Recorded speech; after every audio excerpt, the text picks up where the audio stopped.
Bom, como vocês devem ter visto no diagrama, a gente tem a possibilidade de pensar a rede, esses três tipos de rede que foram apresentadas. Um é a rede centralizada.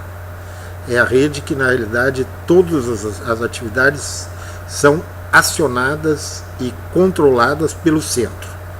A segunda situação é que o que ocorre é que quando tu faz uma rede desse tipo e começa a se expandir, começa a ser inviável fazer relação com todos os potenciais elementos, direta do centro, com todos os potenciais elementos da rede. E aí se criou uma situação que é a questão da descentralização. Ou seja, na verdade, a possibilidade de descentralização amplia as possibilidades de organizar um sistema centralizado através de um processo de criação de mediações, criação de cadeias que podem acionar os elementos que não estão ligados diretamente ao centro. É esse modelo que, na realidade, que foi o que inventou a cadeia de produção. Ou seja, onde na realidade tu cria toda uma série de rotinas, de práticas que são sistematizadas e são rotinas, ou seja, se repete, que são centralizadas através de comandos intermediários e esses comandos são coordenados por estruturas superiores. O que acontece é que esse tipo de estrutura ele tem um problema também quando ele se expande, que na realidade começa a acontecer é que as mediações começa a ser difícil tu conseguir fazer com que esse centro chegue até a periferia, porque os mediadores começam a não obrigatoriamente cumprir as funções exatamente que estavam previstas. Ou seja, as direções intermediárias são muito mais sensíveis às dinâmicas que vêm de baixo para cima e começa a ficar difícil administrar esses mecanismos, elas acabam não cumprindo exatamente a situação que estava prevista por cima e nesse sentido a rede começa a ter problemas. Pode-se dizer, nesse caso, que quando uma árvore cria muito galhos, os galhos começam a ser tão importantes, no caso as conexões, as intermediações, que acabam por derrubar, o peso dos galhos que acaba por derrubar a árvore. Esse é o problema que passou-se a viver no momento em que, primeiro, ou seja, as estruturas, as organizações da sociedade começaram a ganhar maior volume, ser mais complexas. Em segundo, no momento em que começou a se conectar diversas redes, ou seja, entre si. Começou a se ter uma estrutura tão grande e tão difícil de ser administrada a partir de uma lógica central que começou a se ter problema. Esses problemas começaram a ficar evidentes na época de 50, ou seja, quando Bush juntou diversos pesquisadores de todo mundo, 4.000 pesquisadores de todo mundo, ou seja, quando na realidade se começou os processos começaram a ser processos internacionais e nesse sentido começou a se trabalhar com imensas estruturas. Nesse momento se colocou um problema que mais tarde foi analisada às vésperas da criação da internet, ou seja, e acabou originando a internet, que era que se tinha que se passou a ter a possibilidade de estruturar esses processos muito mais complexos através de redes informáticas. Então, nesse sentido, se tinha que conceber como é que poderia ser construída essas redes de informática. No início da internet tem um episódio que todo mundo já ouviu falar, é que na realidade nos Estados Unidos tinha também um interesse, tinha uma preocupação militar de defesa da rede, e se colocou um problema para pesquisadores que era como é que poderíamos organizar uma rede que não tivesse um centro e, portanto, fosse vulnerável a ataques inimigos. Ou seja, uma estrutura centralizada, ela tem um grande problema, é que se tu golpeia o centro, tu coloca em crise todo o sistema. Quando tu tem um sistema físico, tu pode criar barreiras, fortalezas, muralhas, etc. Num sistema informático, tu tem a possibilidade de ser atacado diretamente do centro, através de processos que são impossíveis de controlar. Então, perante esse problema, é que se começou a conceber com a possibilidade de uma rede não apenas descentralizada, mas uma rede distribuída. Ou seja, na realidade não era uma rede onde se tinha um centro, mediadores e a periferia, mas uma rede onde todo o sistema era periferia e suficientemente dinâmico para caso fosse golpeado qualquer um dos seus elementos, ou seja, se pudesse recompor aquele elemento a partir dos outros pontos que existiam. Na realidade, aí se trabalha com uma concepção que é muito que eu proponho, que depois vocês pesquisem sobre a holografia, que é justamente se começou a conceber uma situação onde a informação não estava em um lugar centralizado e em mediação, mas a informação estava em todo o sistema e que qualquer elemento do sistema seria capaz de recompor o conjunto do sistema, ou seja, ela tivesse dentro de si uma imagem do conjunto do sistema, uma relação onde a parte está no todo e o todo está na parte, que é uma outra discussão, mereceria uma outra palestra, que era a discussão desse processo como um processo de informação novo. Mas no caso das redes, se criou uma rede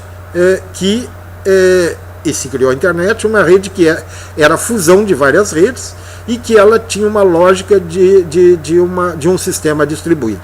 Esse sistema distribuído permite que, na realidade, qualquer relação possa ser construída sem passar por mediadores. Essa é a grande diferença entre as redes que nós pensamos hoje e as redes que foram pensadas antes. Vocês devem conhecer as discussões sobre rede, e constantemente se tenta usar a análise de redes que olham basicamente para a rede social como se fosse nós e canais. Seguramente vocês já ouviram explanações sobre redes sociais que diziam, que discutiam a rede social como sendo isso. São nós, que somos nós, cada um de nós, ou cada agrupamento, ou cada universidade, ou cada servidor, etc. E os canais que comunicam eles. Essa visão de rede, ela na realidade é uma tentativa de ver a rede distribuída como se fosse uma rede descentralizada. Na realidade, é como se fosse uma rede estática. Ou seja, como se tu tivesse claramente definido o que pode fazer a rede. O que não acontece na internet. Na internet, se nós quisermos entendê-la, nós não temos que ver canais e não temos que ver nós. Nós temos que ver a possibilidade. A importância a possibilidade da internet e da nova sociedade e o impacto que ela terá na nova sociedade é que, na realidade, no momento que tu cria um sistema onde qualquer um pode ter contato com qualquer um, tu cria uma situação onde é viável, ou seja, onde existe uma possibilidade. Eu hoje tenho um problema, eu não sei, não tenho um canal para resolver esse problema, mas se eu atuar na rede, eu tenho possibilidade de encontrar alguém mais que tem o mesmo problema e que começou a pensá-lo. E esse alguém não precisa estar ao meu lado, não precisa ter uma comunicação física com ele e nenhum canal claramente obedecido, canal claramente definido. Eu posso acessá-lo através de um sistema de busca, eu posso acessá-lo através de um grupo de discussão, eu não preciso, inclusive, acessá-lo diretamente para poder ter uma relação com ele. Ou seja, o que está dado é uma questão, uma possibilidade. Todos vocês já devem ter tido experiência de colegas de ginásio, de colegas que vocês não veem há muito tempo, que de repente descobrem na internet e de repente aparece um grupo que é um grupo de ex-alunos de um lugar que vocês não tinham informação das pessoas há 20, 30 anos. Ou seja, na realidade, o que se fez aí? Quando se criou esse grupo. Esse grupo não precisa estar ativo todo o tempo, mas no momento que ele se reuniu, que ele articulou, que ele criou redes, entre eles se criou a possibilidade de acesso de cada um de nós, não apenas a outros espaços, mas a outros tempos, a outras épocas. É por isso que se pode dizer que a internet tu tem uma situação onde diversos espaços convivem, espaços diferentes, mas não apenas espaço diferente, mas tu tem também uma possibilidade de circulação temporal no passado ou na possibilidade futura, através de pesquisa. Isso aí é a grande diferença das redes sociais. ou seja, entendê-las não como canais, como algo físico, como algo estático, como uma imagem de relações, mas como algo que cria potencialidades, que cria possibilidades de emergência, de expressão, de manifestações, possibilidade de acontecer coisas que não estavam previstas no momento que se estabelece, como num cérebro, uma sinapse, ou seja, um sinal luminoso, um sinal que sai de um ponto e vai ter acesso a um outro ponto que às vezes nem se sabe onde é, mas que por alguma razão, por um sistema de busca, por um determinado mecanismo do sistema, ou seja, se cria a possibilidade de existir esse sinal, essa emergência, essa possibilidade de comunicação e a possibilidade de acontecer algo que não estava previsto, ou seja, que existia apenas como potencial.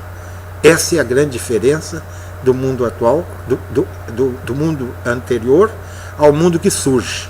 É que antes nós trabalhávamos com coisas que eram previstas e que se pretendia ser previstas e que pretendiam ser orgânicas e definidas, onde as trajetórias narrativas eram construídas, ou seja, seriam construídas do início e do fim. Hoje nós vivemos um mundo que é o mundo da invariância, da possibilidade, da dinâmica, da possibilidade de surgimento e da possibilidade de emergência. Esse mundo é um mundo novo. E isso muda tudo em termos de cidadania. Ou seja, eu tenho um texto que, inclusive, eu acho que foi uma das referências para o convite, onde eu discutia a concepção de partido de Lênin e o que se colocava com as comunidades virtuais. É um pouco desconhecido, eu, como tive militância na esquerda, tive acesso ao estudo de Lênin, e eu era jornalista, eu tive uma atividade de comunicação, eu tive acesso a uma discussão que foi feita, uma coletânea que foi feita, eu acho que aqui em Portugal, que era uma coletânea Lenin Repórter, onde dizia, ou seja, o que tinha significado a imprensa para Lenin, onde era claro, se podia ver claramente, que toda a concepção de partido de Lenin, num dado momento, se apoia na imprensa.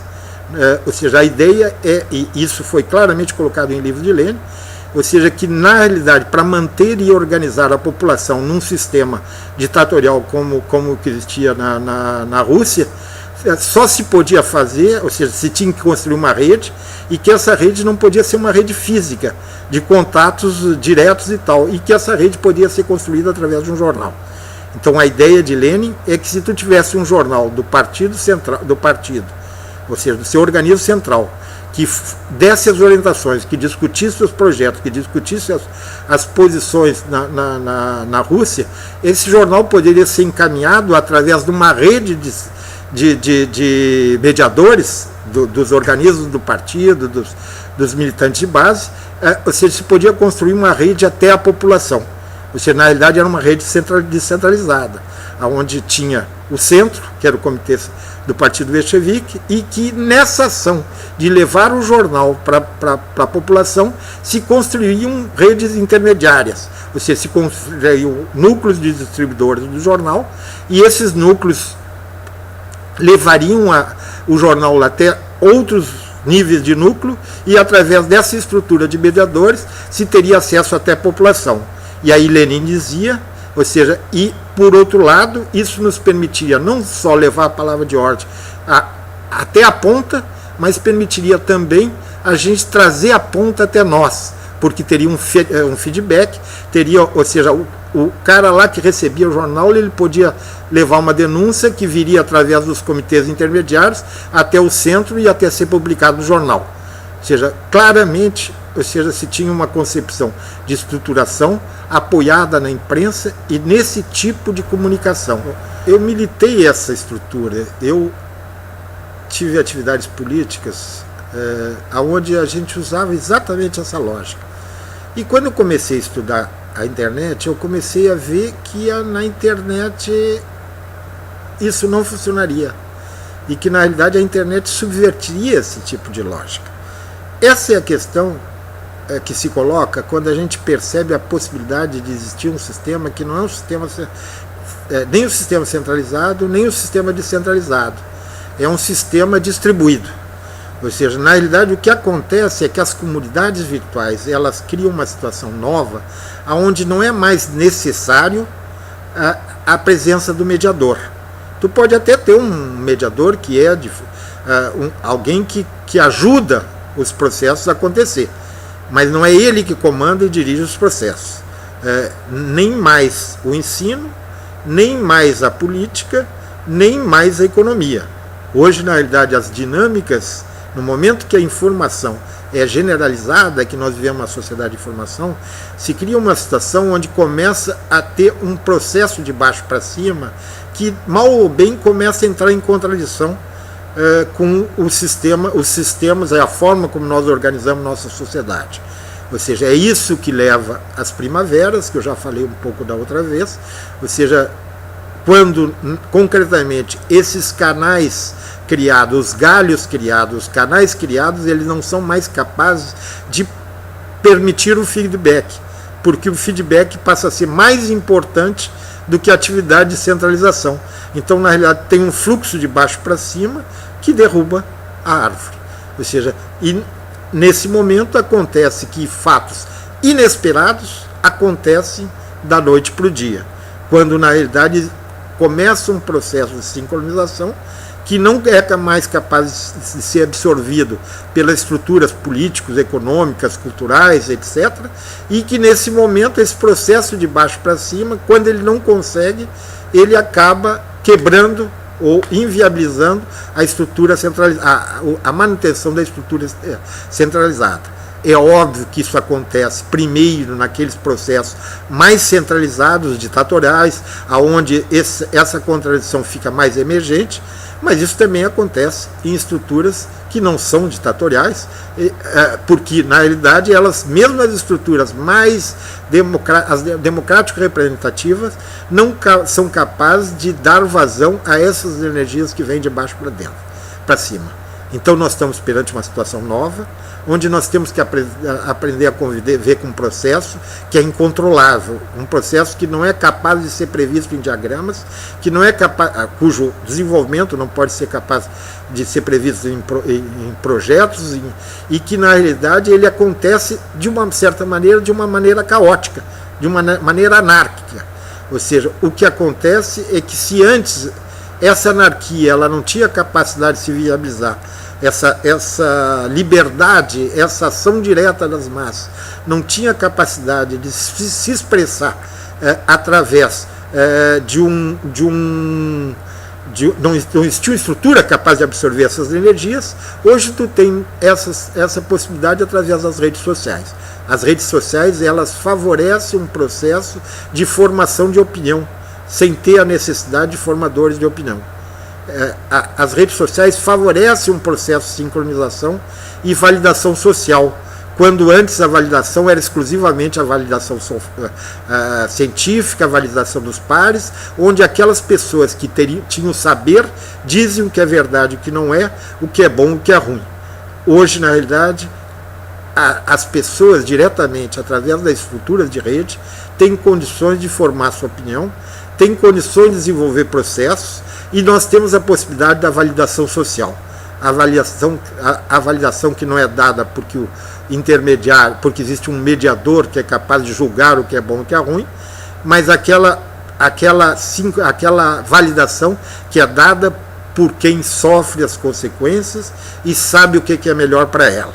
Se faz essas pessoas falarem, se cria canais para elas, se cria possibilidade de comunicação entre elas, as pessoas têm condições, as organizações de base, os grupos locais, todas as pessoas têm condições de produzir um sistema unificado, de fazer uma realização, de favorecer uma sincronização e uma globalização das atividades através de um processo de validação social. Ou seja, quem imaginaria que a Wikipedia podia chegar ao que chegou, ou seja, através da opinião de cada um. Ou seja, se comparava e diziam que ali que ela não seria capaz de produzir conhecimento e que a Wikipedia não seria capaz, seria uma coisa onde cada um diria o que quer. Ou seja, no momento em que as pessoas podem corrigir, ou seja, no momento que todos vêm, existe a possibilidade de emergir, não a verdade, porque ela não existe em abstrato, mas o que é melhor para a sociedade. Essa é a grande possibilidade que se cria com as redes sociais, com as comunidades virtuais. A possibilidade de acesso direto da população ao conhecimento e a possibilidade de ela fazer de baixo para cima o que é bom para ela e o que lhe interessa. Obrigado.